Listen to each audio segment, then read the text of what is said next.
Vamos, sígaselo más fuerte. Preparándome para mi Pentecostés. El domingo vamos a celebrar la fiesta de Pentecostés.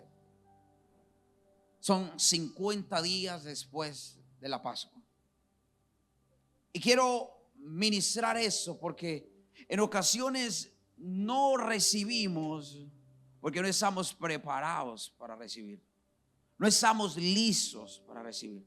Así que quiero que por los próximos minutos tú abras tu corazón y puedas recibir lo que el Espíritu Santo quiere ministrarnos hoy. ¿Cuántos quieren prepararse para ese domingo? Miren, mis hermanos, ese domingo por nada del mundo. Mira, ningún día es bueno para faltar a la iglesia, ninguno. Pero ese domingo, mis hermanos, el viernes pasado, casi que prediqué. Yo no sé si prediqué, yo como 10 minutos fue lo que pude haber. Porque la gloria cayó aquí de repente. Y a veces yo te digo, yo vengo con un blanco y negro de lo que puede pasar. Pero cuando llego acá a la casa, el Espíritu Santo le da color a lo que yo creo que podía pasar.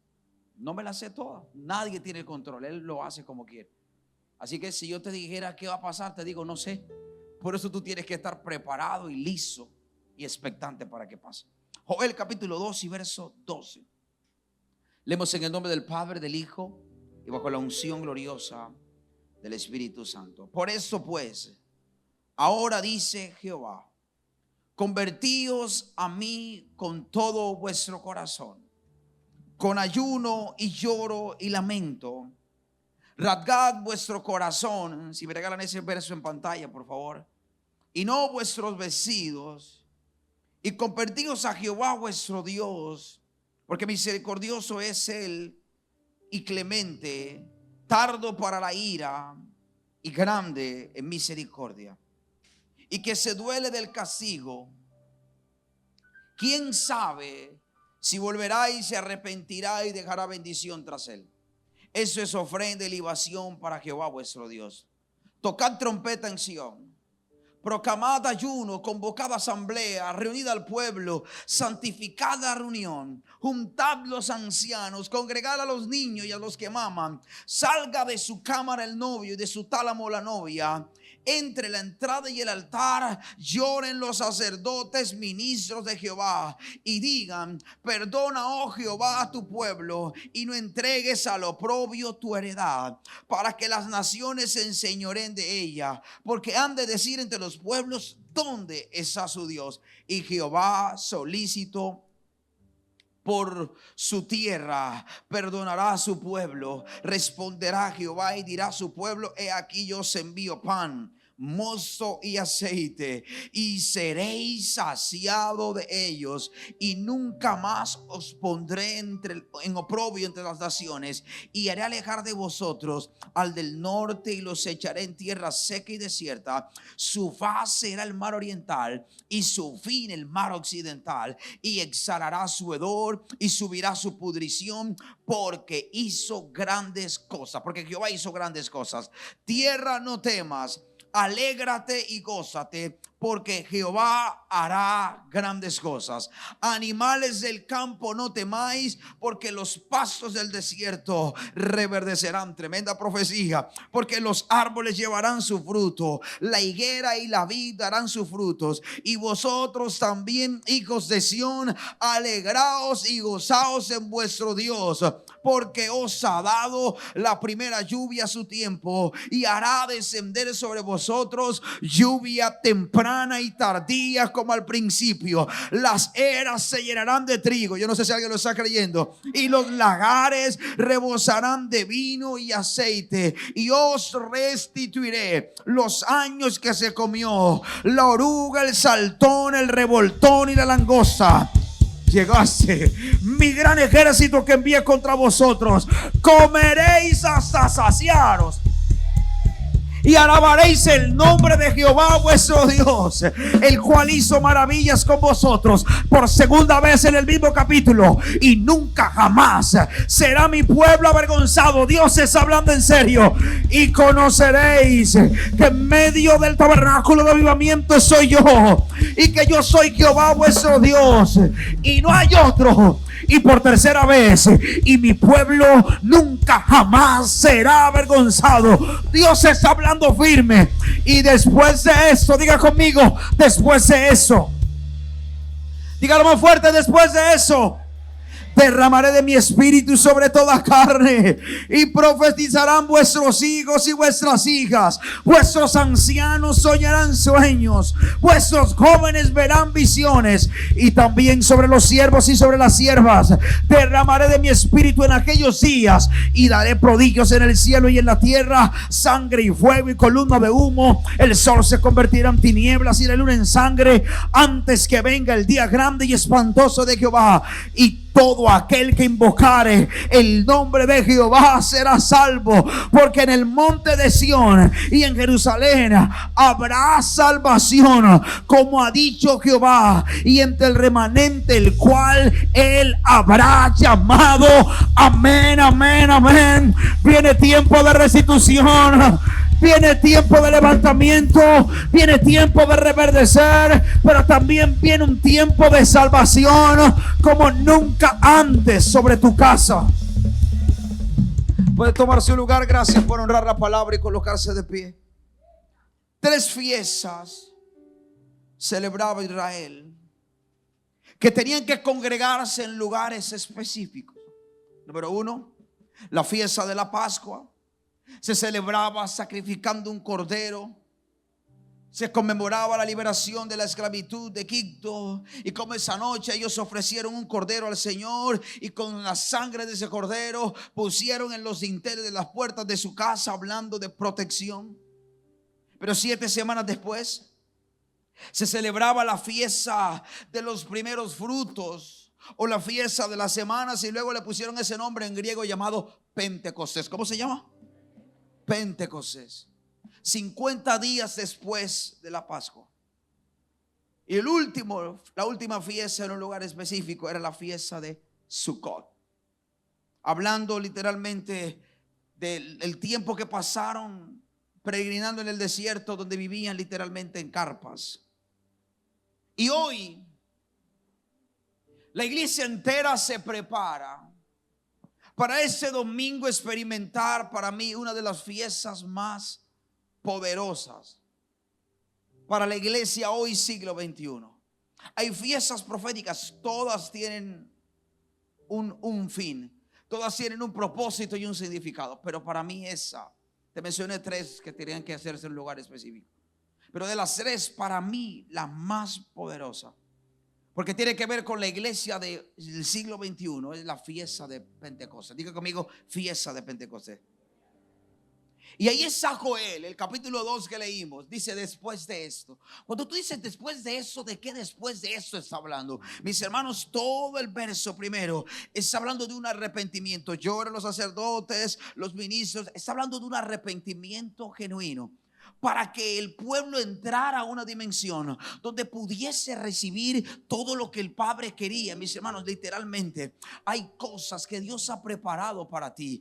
Hay bodegas en el cielo que el Padre ha preparado para ti, pero tú tienes que prepararte y saber pedirlo. Digo conmigo, prepararme y saber pedirlo. Por eso Él dice, ¿cuánto más? Si los padres naturales, vosotros siendo malos, dice la Biblia, naturales, saber dar buenas dádivas a vuestros hijos, cuánto más nuestro Padre Celestial dará al Espíritu Santo, y con Él todas las cosas a quienes se lo pidan. El Señor siempre usa las cosas naturales para hacernos entender las espirituales. Las cosas que Jesús escondía en las parábolas eran cosas naturales, como la agricultura, la parábola de la higuera, la levadura, los obreros y la viña, la parábola de los talentos, la parábola del trigo y la cizaña, la parábola del sembrador. Jesús usó la agricultura, algo natural, para enseñarnos algo espiritual. Y Joel, en este caso, habló de 2 lluvias, temprana y tardía. Diga conmigo, temprana y tardía. La lluvia temprana, mis hermanos, para la generación de agricultores y para Israel era llamada la lluvia Lloré, y era la primera lluvia que caía después que los agricultores sembraban esa bendita semilla. Era esa lluvia que sellaba su siembra. Pero había una segunda lluvia que los agricultores esperaban, que es lo que Joel dice, la lluvia tardía. Diga conmigo, la lluvia tardía. Ahora, la primera lluvia dependía de esa lluvia hacerle la semilla germinar. Y todo ese proceso de agricultura, no sé cuántos meses, me imagino que dependiendo de los cultivos, esa semilla iba creciendo por lo que habían sembrado en la tierra. Pero al final antes de recoger la cosecha, los agricultores esperaban otra lluvia. Diga conmigo, otra lluvia. Esa lluvia en hebreo es llamada malcos, que es lluvia tardía. Diga conmigo, lluvia tardía. Esa es la lluvia que venía precisamente a pocos días de recoger la cosecha. Ese ayudaba a que el fruto se hiciera. Sin esa lluvia los frutos no maduraban. Y a través del profeta Joel, el Espíritu Santo nos hace una promesa: lluvia tardía. Y Dios lo hace a través del profeta y dice: haré caer otra vez lluvia como al principio, temprana y tardía. Y tengo el 100% de seguridad que Dios no estaba hablando a través del profeta Joel de la lluvia que iba a caer en el campo para alguna X cosecha. Él estaba hablando espiritualmente. Él estaba hablando de un derramamiento del Espíritu, porque lo sé, porque el mismo apóstol Pablo, el mismo que interpretó el pastor de la iglesia primitiva, le sucedió, le llegó a la mente. Estaba viéndose derramar en Hechos capítulo 1, capítulo 2, cuando el Espíritu Santo vino sobre el aposento alto. 120 estaban reunidos. La gente empezó a decir: no, esos están ebrios. Mira la hora de la mañana y ya están llenos de mozo. Y se levanta el pastor de la iglesia primitiva. Ya no era un cobarde, ahora era un valiente. Ya no era un traicionero, ahora era un defensor del evangelio. Y dice: no, ellos no están ebrios como ustedes suponen, pues es muy temprano. Esto fue lo que profetizó Joel, que en los postreros días el Señor derramaría de su espíritu sobre toda carne. Lo que estaba diciendo el apóstol Pedro, que lo que estaba profetizando Joel no era algo de una lluvia natural que venía para regar la tierra y hacerla fructificar. Él estaba hablando de tu vida y de la mía, de tu ministerio y del mío, de tu casa y la mía, de tu familia y la mía. Viene un tiempo donde el Espíritu Santo será derramado sobre toda carne. Pero mis hermanos, tenemos que estar preparados. Diga conmigo, preparado. Y es lo que Joel dice después de eso: sin arrepentimiento. En palabras del evangelista de Gales, Evan Roberts, sin arrepentimiento no hay avivamiento. En palabras de él, traducidas por el escritor de los tomos de Generales de Dios, Robert Liard, traducidas ahí al castellano, al español. Él decía algo sencillo como eso, hablando del Espíritu Santo, de la rendición y de la muerte al yo, hablando de esa conexión. Decía: tan alto como sea tu arrepentimiento, así tan alto será tu avivamiento.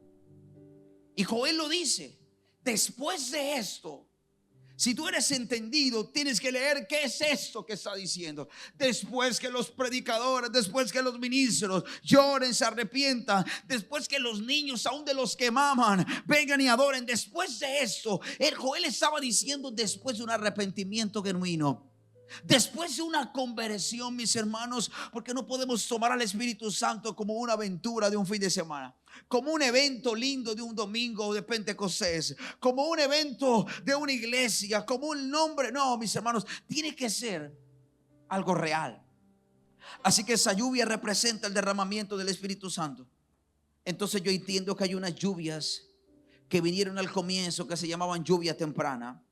Pero también entiendo que hay una lluvia que el Señor quiere enviar en ese tiempo, que es lo que va a dejar el territorio listo para que Él venga a recoger la cosecha. Mis hermanos, antes de que Jesús venga, lo han profetizado cualquier profeta que ha pasado por esa tierra y ha dicho: antes de que Jesús venga, habrá un avivamiento sin precedentes, glorioso. Eso fue lo que profetizó Joel. Diga conmigo: lluvia tardía. Por eso cuando esa lluvia vino en Hechos 12, el Espíritu Santo llega, toca a Pedro, lo levanta y Pedro dice: esto fue lo que profetizó Joel. Esto fue lo que Joel dijo. ¿Cómo se le reveló? Porque Pedro sabía de qué lluvia estaba hablando. Dios ese día envió lluvia.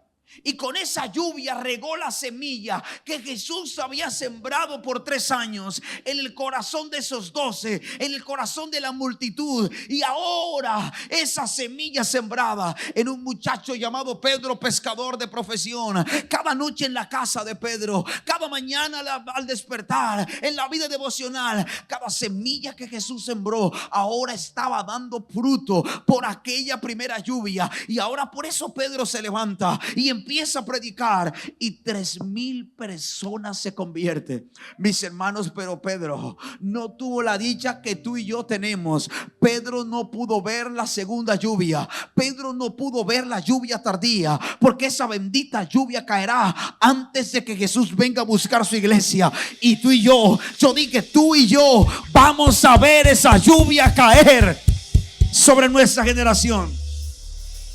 Mis hermanos, el evangelio que predicamos es poderoso, pero requiere de la lluvia del Espíritu para que respalde la semilla sembrada. Y por eso en Hechos 2 ahora cae el Espíritu Santo.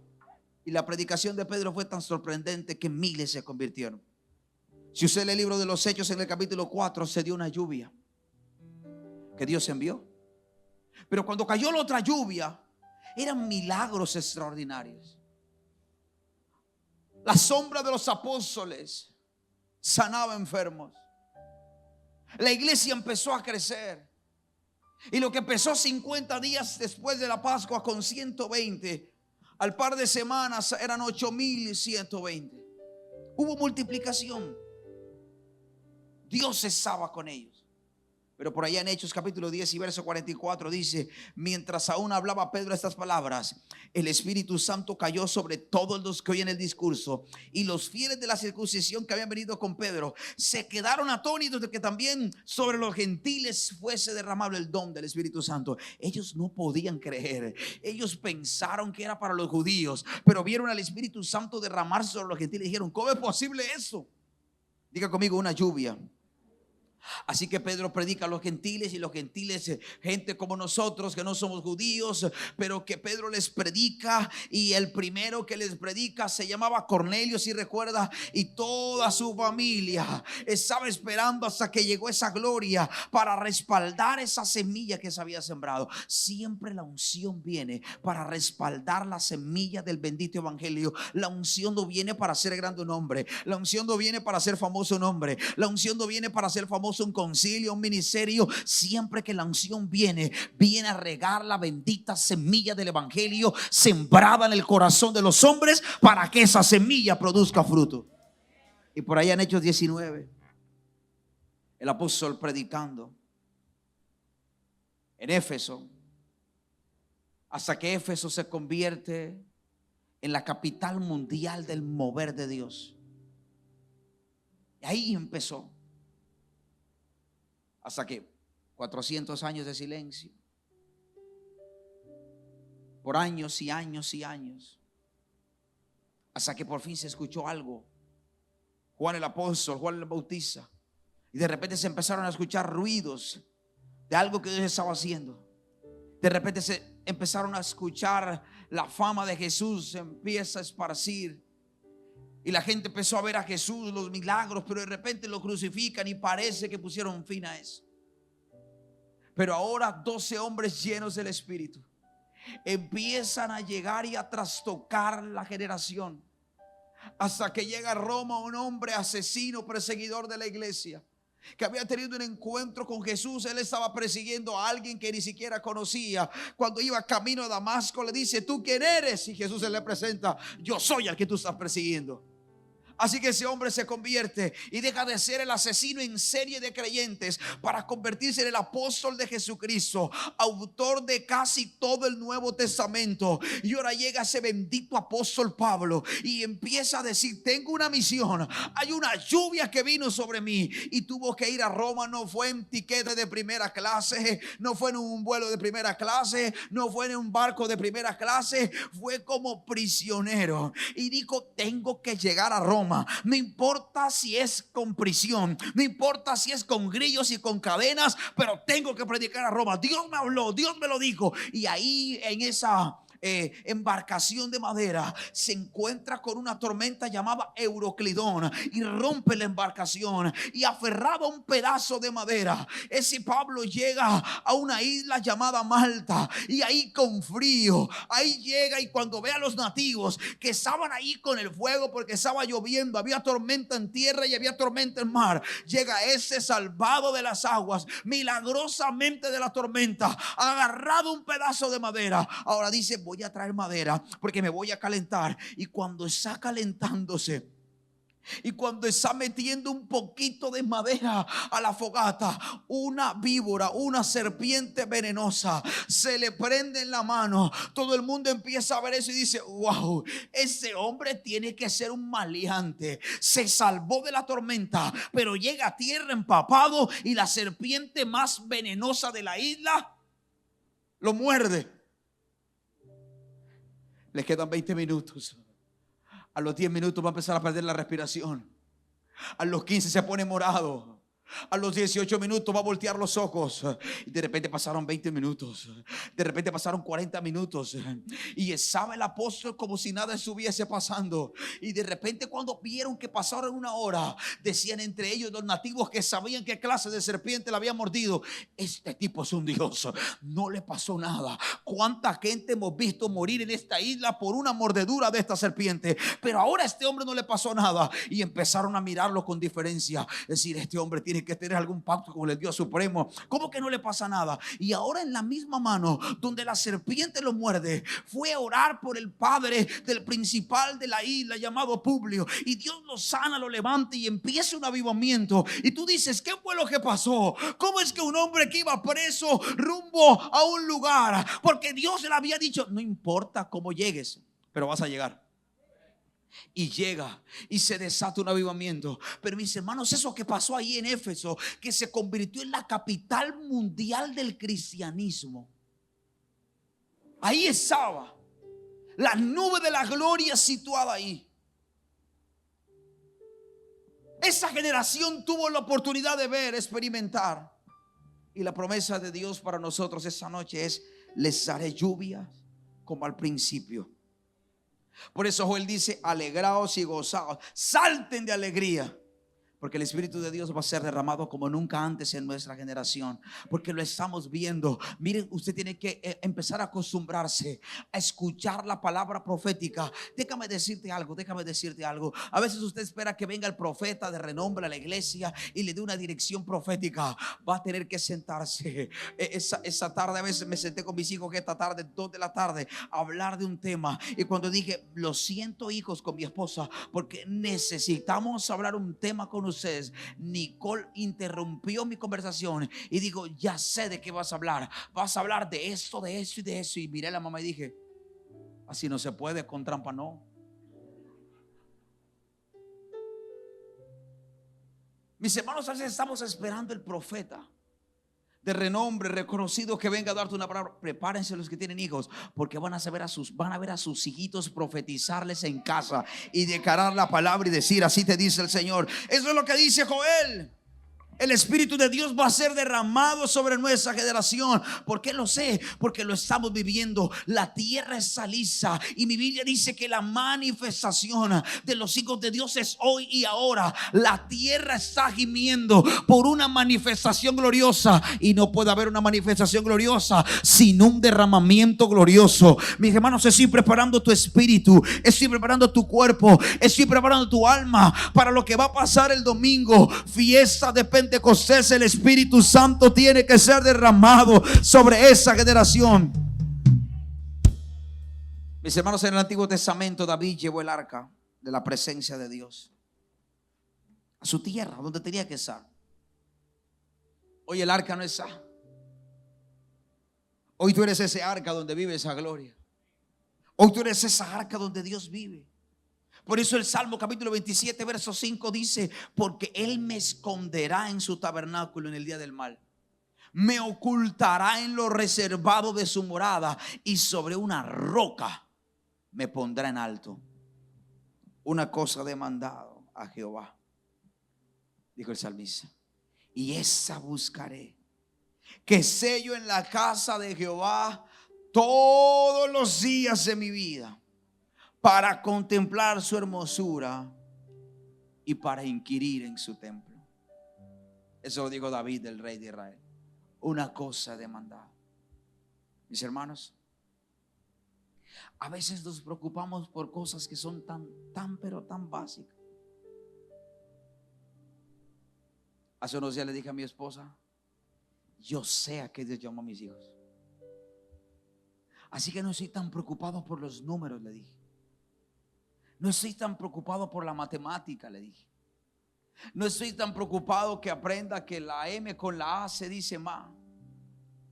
Yo pensé que al ser papá yo iba a ser más exigente con eso. Soy el papá más relajado del mundo con ese tema de tareas, de cosas. Pero te lo dice alguien que fue bueno en la academia.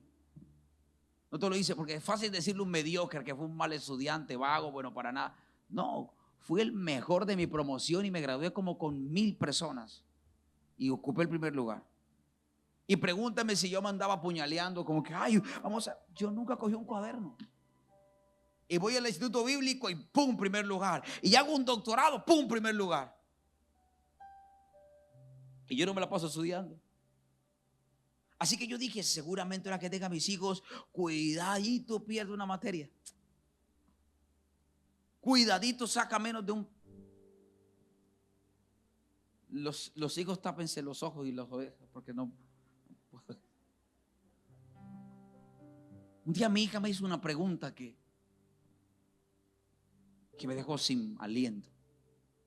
Me dice: papi, si Jesús no fue al colegio, ¿yo por qué tengo que ir al colegio? Hija, lo que pasa es que en ese tiempo no había un colegio como tal. Habían tutores. Y empecé a irme por la historia para contestar a su pregunta. Habían tutores. Así que Jesús tenía que exponerse a ciertos tutores para que les enseñara ciertas cosas. De hecho, en la antigua Grecia había una profesión llamada paracletos. Y la gente de buena familia que tenía que ir a trabajar para sostener su comodidad dejaba a sus hijitos al cuidado de alguien con ese oficio llamado paracletos. Y lo cuidaba, le enseñaba modales, le enseñaba a comer, le enseñaba que con la boca llena no se habla, todo lo que usted le enseña a sus hijitos. Y cuando esos niños tenían 18 años, ese paracleto se lo entregaba al papá y a la mamá, le decía: están listos para vivir. No, yo decía, no había un colegio como tal, pero tenían que estar a los pies de alguien para aprender. Casi que se me sale la cosa ahí. Es importante, mis hermanos. Para mí lo es. Que se eduquen. ¿Y por qué van al colegio? Para que formen carácter. Por eso van al colegio. Pero que me importe que saquen 100, porque yo sé para qué Dios los llamó.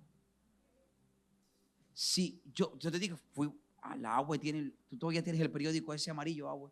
Donde aparezco en primera plana ahí. Vas a tener que mandar una foto porque ya el mío no sé dónde está. Con la mudanza como que se perdió el periódico.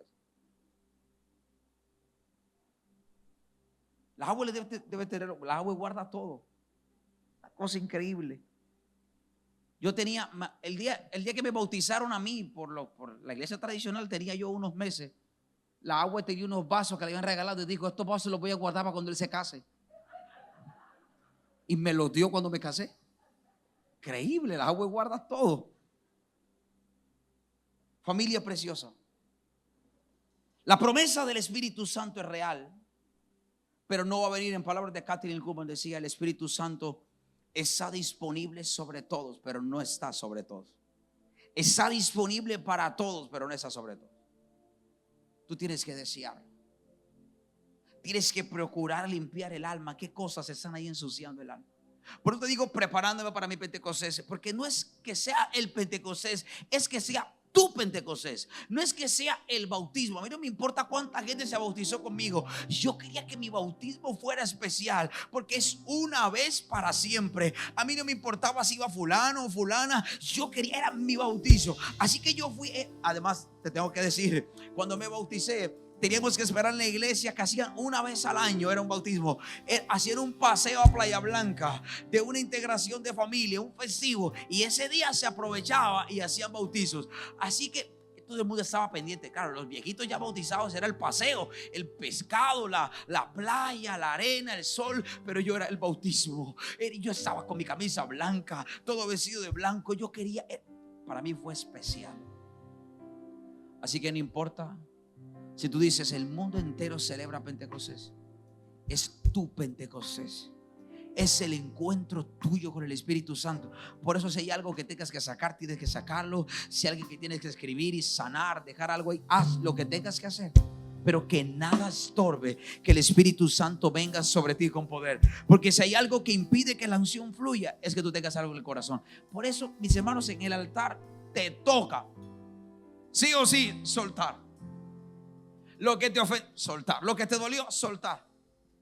Porque es imposible que la unción fluya si el corazón no está en orden. Lo que te inquieta, suéltalo. A veces cargamos con tantas cosas encima que el Espíritu Santo no puede venir sobre ti. Y es cuando viene sobre ti que te da poder. Y recibiréis poder cuando haya venido sobre vosotros el Espíritu Santo. Pero tenemos tanta carga que cuando el Espíritu Santo llega, ni siquiera lo sentimos, porque nos pesa la vida. Nos pesa la falta de perdón, nos pesa la raíz de amargura, nos pesa el odio, el resentimiento. Por eso hoy quiero preparar el terreno para que el Espíritu Santo venga sobre ti. Así que quiero que te coloques sobre tus pies.